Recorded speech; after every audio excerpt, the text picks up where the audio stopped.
여러분 우리가 이 요한복음 서론을 5번에 걸쳐서 봤습니다. 그리고 지난 시간에 서론을 정리하고 오늘부터 요한복음 본론으로 이제 들어가게 될 건데, 여러분 본론 전체, 그러니까 본론과 결론을 전체를 봤을 때 이 진행되어지는 스토리가 하나가 있습니다.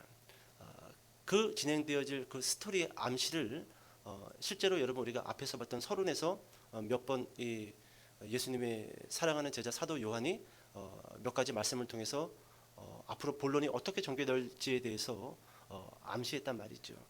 자, 첫 번째 이 본론이 어떻게 진행될 건지에 대한 이 암시의 말씀이 어디에 있냐면은 여러분 5절 말씀이에요. 우리가 5절 말씀을 참 여러 번 살펴봤는데 우리 5절 같이 한번 읽어볼까요? 5절 시작. 예, 이게 앞으로 본론과 결론에서 있어질 큰 어떤 맥입니다. 맥. 빛이 어둠에 비치되 어둠에 깨닫더라. 예, 이 빛과 어둠의 충돌. 예, 빛은 누구예요? 예수님이죠. 어둠은 사람, 유대인들, 특별히 유대인들. 그래서 이따가도 살펴보겠지만 특별히 요한복음에서는 유대인들이라는 이 단어가 다른 복음서에 비해서 월등히 많이 등장을 합니다. 근데 참 안타까워요. 여기 유대인들은 이 아브라함을 통해서 하나님이 만들어 놓은 백성들이잖아요. 그들은 누구보다도 선민이라고 이야기를 했고 하나님을 믿는 사람들이라고 이야기했는데 실제로 이 유대인들이 교회를 흔들고 하나님을 대적하는 인물들이 됐다라는 거예요. 여러분 교회 공동체 안에 있으면서 교회를 흔들고 이 교회의 가시가 되는 짓거리들을 해서는 돼요, 안 돼요? 근데 꼭 있어요. 이러한 사람들을 오늘 이 요한복음을 통해서 말한다라고 한다면 유대인들 같은 자들이에요. 유대인들 같은 자들.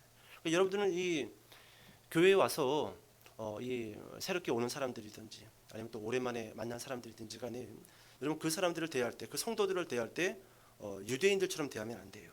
유대인들처럼 아프게 하고 상처를 주고 무미건조하고 예전에 있었던 그 교회 김찬호 목사님이 자주 했던 말이 있어요. 교회에서 도착해서 먼저 의자에 앉아 있을 때 이 교회 문을 통해서 성도들이 들어올 때 15도로 고개를 돌려서 인사하지 말라라고 꼭 이야기합니다. 왜요? 인사를 받는 입장에서는요, 째려보는 것처럼 인사를 해요. 그런 경험 없으시죠? 저도 여러 번 있어요. 그러니까 인사를 받고도 기분이 안 좋아요. 인사를 하려면 어떻게 해야 돼요? 돌아서서 하십시오. 안녕하세요. 이러면요, 눈이요, 이렇게 돌아가요, 이렇게. 그러면은 이 인사를 받는 입장에서는요, 그거만큼 기분이 안 좋은 게 없어요. 어떻게 인사하죠? 돌아서서 인사. 우리 학생들과 우리 아이들은 어떻게 인사하자? 자리에서 일어나서 인사하세요. 몇 명 안 되지만 낫에 빼고 낫에 빼고 웬만하면 여러분 자리에서 일어나가지고요 뒤로 돌아서서 얼굴을 바라보면서 오셨어요? 잘 지내셨어요? 뭐 여러분 이 한마디가 어렵습니까? 어렵지 않지요? 앞으로 이렇게 째려보는 사람들은 유대인이라고 부를 거예요. 유대인이라고. 그래서 여러분 이 요한복음의 본론과 결론의 그 핵심적인 맥의 스토리는 빛과 어두움의 충돌이에요. 자, 여러분 11절도 같이 한번 읽어볼까요? 11절 시작. 자기 땅에 오매 자기 백성이 영접하지 아니하였으나. 그렇습니다. 여러분 이 5절과 11절이 앞으로 전개될 본론의 스토리를 암시하고 있는 말씀이에요. 자기 땅에 예수님이 오셨는데 자기 백성이 영접해요, 안 해요? 그래요. 이게 본론의 중요 스토리입니다. 자, 여러분 두 번째 암시를 주는 말씀이 또 있는데 12절과 13절입니다. 12절과 13절 같이 한번 읽어봅시다. 시작. 영접하는 자 곧 그 이름을 믿는 자들에게는 하나님의 자녀가 되는 권세를 주셨으니 이는 혈통으로나 육정으로나 사람의 뜻으로 나지 아니하고 오직 하나님께로부터 난 자들이니라. 아멘. 여러분 두 번째로 암시를 주는 말씀이 바로 12절과 13절 말씀입니다. 빛과 어두움의 충돌이 일어나는 그 본론과 결론의 그 말씀 속에서 어떤 자들이 있다라는 거예요? 영접하는 자들이 있다라는 거예요. 많지는 않지만 이게 바로 요한복음의 본론의 중요 스토리입니다. 그래서 여러분 오늘 이 본론을 이제 들어가는데 여러분 저는 본론의 주제를 좀 이렇게 정해봤어요. 한번 따라해 봅시다. 빛과 어둠의 싸움. 그렇습니다. 여러분은 빛이에요, 어둠이에요? 빛이지요? 그렇습니다. 빛의 자녀들답게 항상 행실을 바르게 하고 그리고 항상 예수 그리스도를 닮아가고 인상과 태도에서 예수 그리스도의 향기가 날리는 사람들이 되어야 한다라는 것이죠. 그래서 저는 오늘 본론의 주제를 빛과 어두움의 싸움 또는 빛과 어두움의 대결로 좀 정해봤습니다. 여러분, 오늘 본문의 시작은 이 본론의 주제와 같이 빛과 어둠을 대언할 두 부류의 사람이 등장을 하면서 요한복음 본론이 시작되어집니다. 자, 여러분 19절로 와서 19절의 말씀 읽어보도록 하겠습니다. 19절. 자, 시작.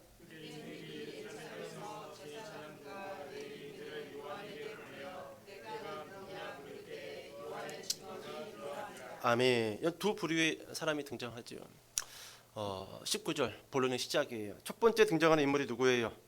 유대인이죠. 앞으로 이 유대인이라는 이 이름이 요한복음 전체 71번 등장하게 될 겁니다. 물론 다수를 놓고 유대인이라고 표현도 하고 예수를 영접한 사람들을 유대인이라고 표현도 하지만 요한복음에서 한 50회 이상은요, 예수님을 적대하고 예수님을 반대하고 예수님을 죽이려고 하는 자들을 항상 유대인들이다. 그래서 이 유대인들이라는 단어가 등장했을 때 우리는 긍정적인 단어가 아니라 부정적인 의미로서의 그 단어들을 바라보면 좋을 것 같습니다. 자, 유대인이 등장을 했고 두 번째로 등장하는 사람이 누구예요? 예, 그 사람 말고요. 이 사람들은 이제 유대인들 한 부류로 포함을 하고 그 뒤에 요한이죠. 예, 요한입니다. 요한. 여러분, 이 오늘 두 부류 유대인들 그리고 또 사도 요한이 아니라 세례 요한이죠. 세례 요한. 그런데 이 두 사람 다 목적이 있어요. 이 본론에서 이 두 부류의 목적에 대해서 먼저 이야기를 하는데, 여러분 19절을 다시 한번 봐보세요. 유대인들이 예루살렘에서 제사장들과 레위인들을 요한에게 어떻게 보내요. 그러니까 여러분, 이 유대인들이 세례 요한을 찾아왔습니다. 근데 그냥 찾아온 게 아니에요. 지나가다가 만난 게 아닙니다. 보냄을 받은 사람들이라는 거예요. 보냄을. 그런데 여러분, 두 번째로 등장하는 그 세례 요한도 요한복음 1장 6절을 통해서 보게 되면은 6절 말씀 한번 봐보세요. 하나님께로 보내심을 받은 사람이 있으니 그의 이름은 요한이라. 그러니까 이런 본론이 이렇게 시작되는 거예요. 유대인들에게 보냄을 받은 제사장들과 레위인들, 보냄을 받은 사람들. 그리고 이 세례 요한, 이 세례 요한은 누구에게 보내심을 받은 사람이에요? 하나님께로 보내심을 받은 사람. 그러니까 두 부류가 다 보냄을 받았다라는 거예요. 그리고 그 보냄을 받은 사람들이 한 현장에서 만나게 된다라는 거예요. 보냄을 받았다. 여러분, 인류 역사상 가장 오래된 질문 하나가 있습니다. 따라해 봅시다. 나는 왜 태어났을까? 이게 가장 오래된 질문 중에 하나예요. 여러분, 철학자, 종교인, 사상가들은 이 질문에 대해 다양한 답변을 제시해 왔습니다. 첫 번째 답변은 이거죠. 나는 왜 태어났는가? 우리는 왜 태어났을까? 첫 번째 대답은 그거였어요. 우연의 산물이다. 어떻게 해서 진화가 되어서 그냥 우리가 태어난 게 아닐까? 그러니까 우리는 한번 태어나고 죽으면은 아무것도 없다. 그러니 노세 언제 노세? 젊어서 노세. 늙으면은 못 노나니 젊어서 노세. 우주의 산물이다. 여러분, 얼마나 쓸쓸합니까? 얼마나 쓸쓸해요. 하나의 미생물이 수백만 년을 지나면서 그것이 사람이 되었다. 그리고 그 이유는 없다. 죽으면 끝나는 거다. 얼마나 외롭냐라는 거예요. 우주의 산물이다. 두 번째, 비슷한 답변인데 우주의 섭리가 있을 것이다. 뭔가 있긴 있는데 우리는 잘 모른다. 그래서 우주의 섭리가 있을 것이다. 또 여러 가지 종교, 다양한 종교 안에서는 나는 왜 태어났을까라는 이 답변을 이렇게 제시합니다. 신의 계획이 있을 것이다. 부처님을 믿는 사람들은 부처의 어떤 계획이 있을 것이다. 마호메트를 믿는 그 중동의 사람들은 어떤 그 알라의 어떤 계획 아래에 우리가 이 땅 가운데 태어났을 것이다. 여러분, 철학자 소크라테스는 이렇게 이야기했어요. 인간의 궁극적 목표는 자기 자신을 아는 것이다. 나는 왜 태어났을까? 우리는 어떻게 이 질문에 대해서 답변을 가지고 살아가야 되는가? 근데 소크라테스는 이렇게 이야기했어요. 너 자신을 알라. 우리가 나 자신을 알 때 우리가 이 땅 가운데 왜 태어났는지 그 의미를 알 수 있을 것이다. 근데 소크라테스도 몰라요. 자기 자신이 과연 무엇인지, 여러분 자신에 대해서 아십니까? 알아요? 몰라요, 여러분. 모릅니다. 1%도 몰라요. 여러분, 동양의 사상가들은 이렇게 이야기를 했어요. 자연과의 조화, 우주와의 일체에서 인간의 존재의 의미를 찾아야 된다라고 그렇게 시도를 했다라는 거예요. 여러분, 오늘 이 요한복음 본론의 시작, 보냄을 받았다. 유대인들에게 보냄을 받은 사람들. 이 사람들의 존재의 목적은 유대인들을 통해서 그 보냄이 그들의 존재의 목적이었을 것입니다. 하지만 세례 요한은 달랐습니다. 누구의 보냄을 받았다? 하나님의 보냄을 받았다. 여러분, 우리도 나는 이 땅 가운데 왜 태어났을까? 나는 무엇을 위해서 살아가야 될까? 내 인생의 전체 계획은 내가 어떻게 짜야 될까?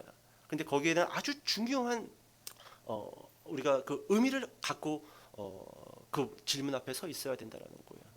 나는 하나님께로부터 보냄을 받았다. 여러분, 이것을 믿고 이것을 인정할 때 우리의 인생이 올바로 걸어갈 수가 있어요. 우리의 습관과 우리의 태도가 올바라질 수 있다라는 것이지요. 여러분, 세례 요한이 유명할 수밖에 없는 이유, 저는 이 성경의 수많은 인물 중에 가장 존경하는 인물이 세례 요한입니다. 세례 요한이에요. 전도사 시절 때도 항상 세례 요한이 등장하는 본문을 가지고 설교할 때 항상 서론에서 제가 제일 존경하는, 리스펙하는 성경의 인물이 세례 요한이라고 이야기했어요. 그리고 설교를 마치고 내려오면 항상 권사님들이, 아니 세례 요한은 목이 잘라서 일찍 죽는데 왜 세례 요한을 존경하냐고, 장수한 인물을, 아니면 부자된 인물을 좋아하셔야지. 근데 여러분, 세례 요한은요, 정확하게 한 곳만을 짧고 굵게 걸어갔던 인물입니다. 어떻게 그렇게 걸어갈 수 있을까? 어떻게 단 1초라도 한눈을 팔지 않고 정확하게 걸어갈 수가 있었을까? 그것은 다른 이유가 있지가 않아요. 나는 하나님께로부터 보냄을 받아서 지금 이곳에 있다라는 것을 정확하게 기억하고 있었던 인물이 세례 요한이라는 거예요. 그런 의미에서 한 번 더 따라해 봅시다. 나는 하나님께서 이곳에 보내셨다. 그렇습니다. 누구를 만나든지 어떠한 장소에 있든지 간에 여러분, 그것을 부정하지 마세요. 그것이 조금 힘든 과정이라 할지라도, 그것이 조금 힘든 사람을 만나는 장소였다 할지라도 이렇게 생각하세요. 지금 내가 이곳에 있는 것은 하나님께서 나를 이곳에 보내셨다. 그럼 여러분, 긍정의 힘을 가지고 살아갈 수가 있어요. 웃으면서 살아갈 수가 있어요. 그런데 하나님께서 보낸 장소가 아니야, 하나님께서 만나라고 한 사람이 아니야, 부정하는 순간부터 우리는 스트레스를 받게 돼요. 우리의 삶이 엉망이 되어져요. 에이, 될 대로 되라. 이 순간도 빨리 지나갔으면 좋겠다. 그러니까 여러분, 매 순간에 그냥 집중하지 못하고, 에이, 빨리 지나갔으면 좋겠어. 빨리 지나갔으면 좋겠어. 빨리 지나갔으면 좋겠어. 여러분, 그와 같은 태도는 하나님께로부터 보냄을 받았다라는 사람들이 가져야 할 삶의 태도가 아니라는 거예요. 여러분, 종교 지도자들이 보냄을 받은 이유가 오늘 19절에 기록이 되어져 있는데, 여러분 19절 다시 한번 읽어봅시다. 시작. 유대인들이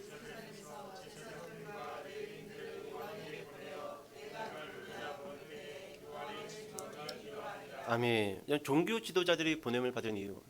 여러분, 종교 지도자들은 요한을 찾아와서 이렇게 질문합니다. 첫 번째 질문이지요. 네가 누구냐? 네가 누구냐? 여러분, 사람들이 세례 요한에게 많이 몰렸던 것 같습니다. 요한은 아주 짧게 세례 요한에 대해서 이야기를 하고 있어요. 이 사람이 어떻게 태어났는지, 이 사람이 어떤 음식을 먹었는지, 이 사람의 옷차림이 무엇이었는지, 이 사람의 설교가 어떤 내용이었는지 전혀 기록하지 않아요. 딱 하나만 기록해요. 요한이 하나님께로부터 보냄을 받은 그 목적만을 놓고 요한에 대해서 소개해주고 있어요. 많은 사람들이 세례 요한에게 몰려들어서 세례를 받았고, 그 소문이 예루살렘의 산헤드린 공회의까지 전달되어졌던 것 같습니다. 그래서 제사장들과 레위인들이 세례 요한을 찾아와서 던졌던 첫 번째 질문이 네가 누구냐라는 거예요. 네가 누구냐? 여러분, 요한은요, 오늘 본문에서 세 가지 질문을 받고 세 가지 대답을 합니다. 예수님과 흡사하죠? 예수님도 그의 사역이 시작할 때 마귀에게 광야로 이끌림을 받아서 세 가지 시험을 받습니다. 세 가지 질문을 받고 세 가지 답변을 하는데, 여러분, 세례 요한도 똑같이 시작을 합니다. 똑같이. 세 가지 질문, 세 가지 유혹을 받고 세 가지 대답을 한다라는 거예요. 그 첫 번째 질문이 19절에 있었던 네가 누구냐라는 거예요. 네가 누구냐. 여러분 여기서 네가 누구냐라는 이 질문은요, 세례 요한의 신상을 물어보는 질문이 아닙니다. 너의 정체가 뭐냐라는 거예요. 너의 정체가 뭐냐. 너는 과연 어떤 인물이기에 사람들에게 세례를 베풀고 많은 사람들이 너를 추종하기 시작했느냐. 너의 정체를 물어본다라는 거예요. 자, 이 첫 번째 질문에 세례 요한이 이렇게 대답을 합니다. 20절 말씀 같이 한번 읽어볼까요? 20절. 자, 시작.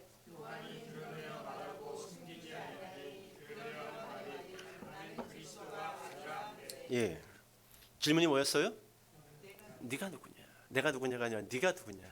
예, 세례 요한 찾아와서 내가 누구죠? 이러면 이상하죠? 예, 네가 누구냐? 근데 여러분 그 답변을 보면은요, 나는 그리스도가 아니라 한데, 그렇다면 이 네가 누구냐라는 질문도 간략하게 적은 거예요. 실제로 이 종교 지도자들이 요한에게 찾아와서 던졌던 첫 번째 질문은 네가 그리스도냐라고 질문을 던진 것 같습니다. 그리고 그 답변이 뭐라고요? 나는 그리스도가 아니라. 나는 그리스도가 아니라. 자, 두 번째 질문 21절에 있습니다. 21절 같이 한번 읽을게요. 시작.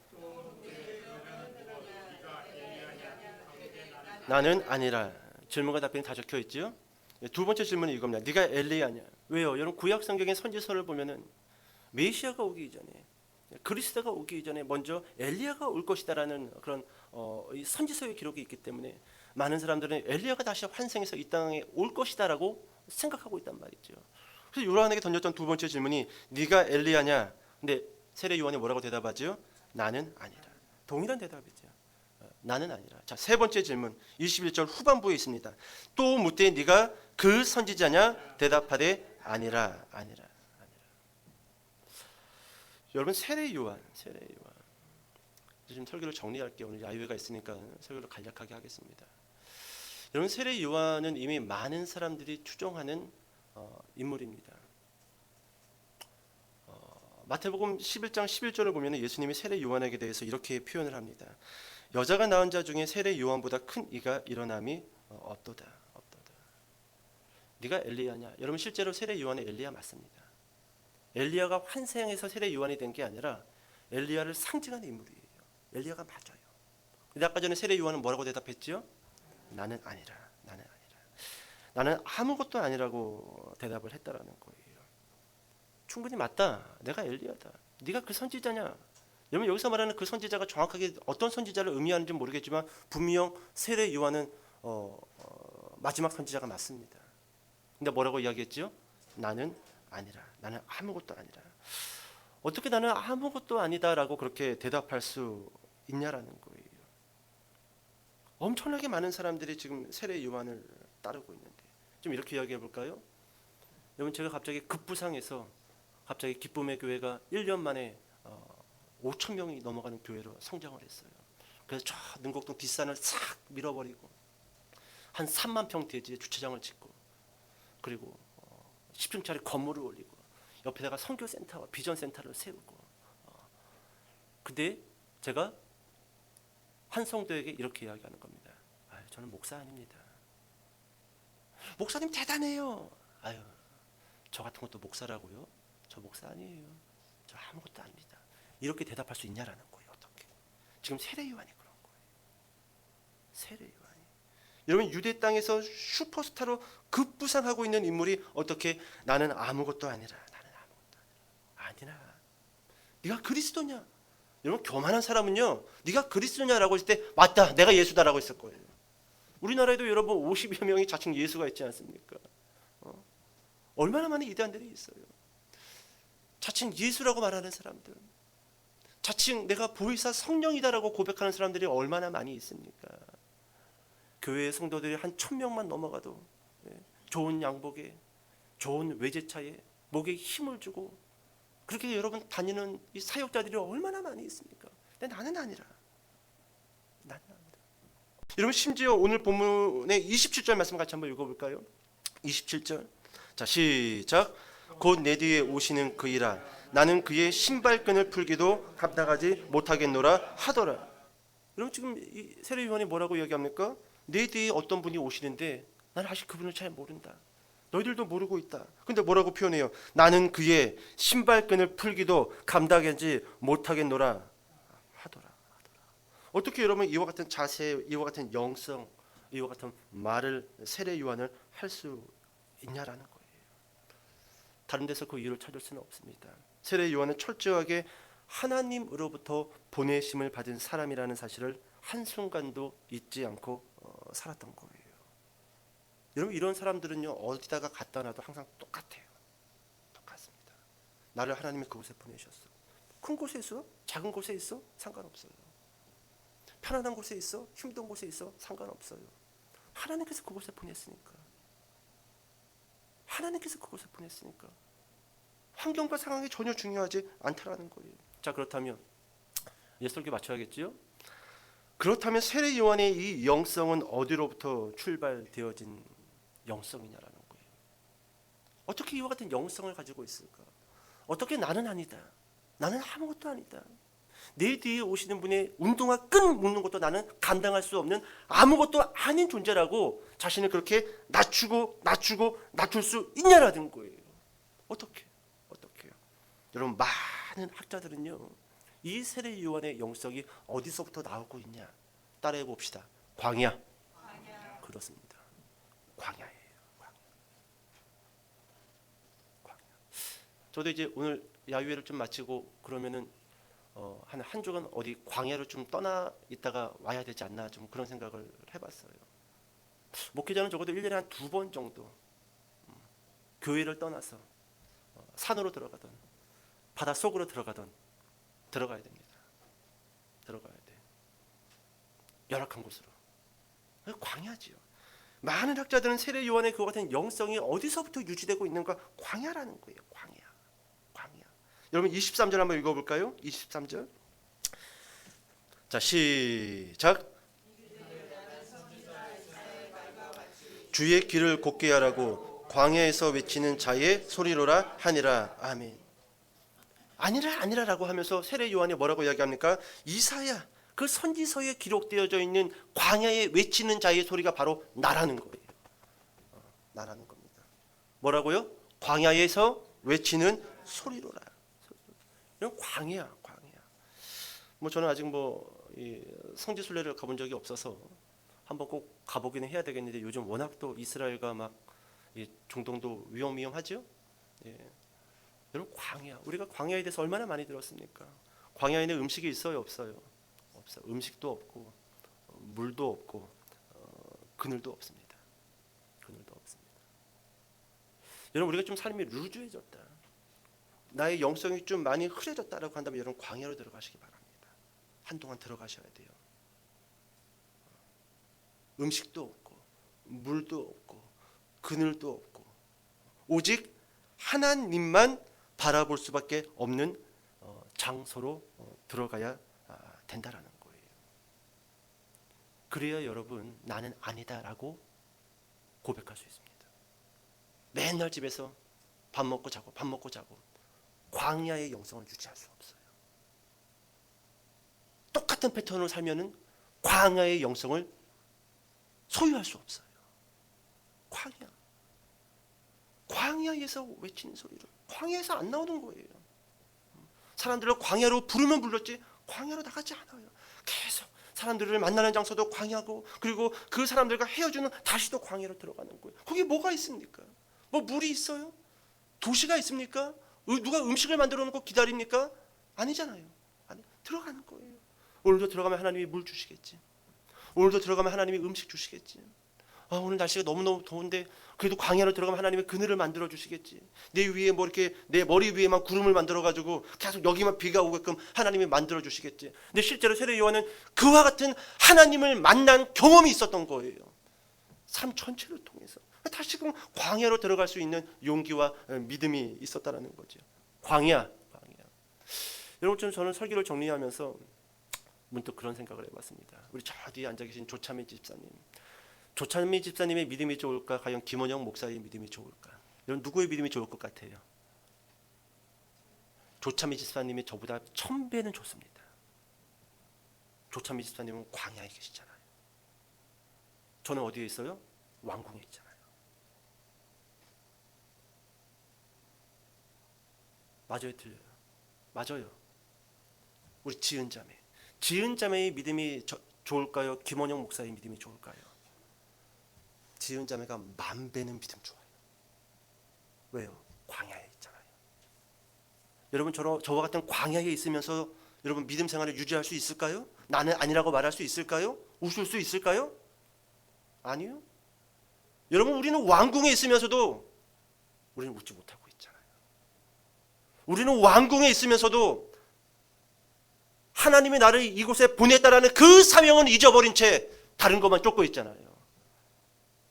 이 정도 건강을 줬는데, 이 정도 신체와 IQ를 줬는데, 왕궁에서 살 수 있도록 먹고 잘 수 있는 모든 것들을 제공했는데 우리는 뭐라고 이야기합니까? 우리는 하나님을 인정합니까? 우리는 하나님께 감사합니까? 하나님께 예배드리면 우리의 삶의 기쁨이 됩니까? 아니요. 오히려 건강한 자들이, 오히려 사지 육신의 멀쩡한 사람들이 우리가 더 하나님 앞에 부정적이고 더 교회답지 않은 모습을 가지고 하나님 앞에 나와 앉아 있잖아요. 누구의 믿음이 좋은 거예요? 누구의 믿음이 좋은 겁니까? 저는 오늘 본문을 묵상하면서 나는 믿음이 제일 없는 사람이다. 믿음이 없으니까 목사시킨 거예요. 왜요? 목사라도 해야지 성경을 보니까. 만약에 하나님이 나의 신체를 광야로 보냈다라고 한다면, 만약에 하나님이 나의 가정을 광야로 보냈다라고 한다면 나는 온전히 감사하면서 하나님을 기뻐할 수 있을까? 엄두가 안 나는 거예요. 나의 두 다리와 두 팔을 못 쓰는 상황에서도 나는 하나님 앞에 예배로 나아가 기뻐할 수 있을까? 사지가 멀쩡한데도 그러지 못하고 있거든요. 사지가 멀쩡한데도. 여러분 없어서 문제가 아니에요. 있는 게 문제지요. 더 많이 먹어서 문제지요. 더 많이 자서 문제지요. 없는 게 문제가 아니에요. 광야의 영성, 광야의 영성. 여러분 때로 1년에 한 번이라도 여러분 이 광야로 좀 들어가시길 바랍니다. 거기가 어딘데요? 저한테 물어보지 마세요. 하나님한테 물어보세요. 광야로 들어가서 거기서 하나님에게 의탁하고 그곳에서 하나님을 만날 때 나를 이곳에 하나님이 보냈다. 여러분 그 같은 믿음과 영성을 우리가 소유할 수 있다는 거예요.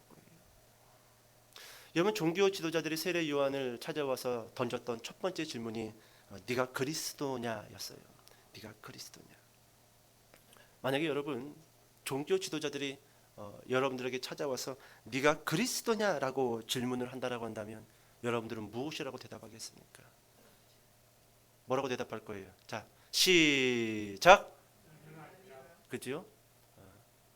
우리는 분명 나는 아니다라고 그렇게 말할 것입니다. 그런데 여러분 이게 말이 전부가 아니에요. 실제로 우리의 삶, 우리의 인생의 주인이 누굽니까 지금? 누구냐라는 거예요.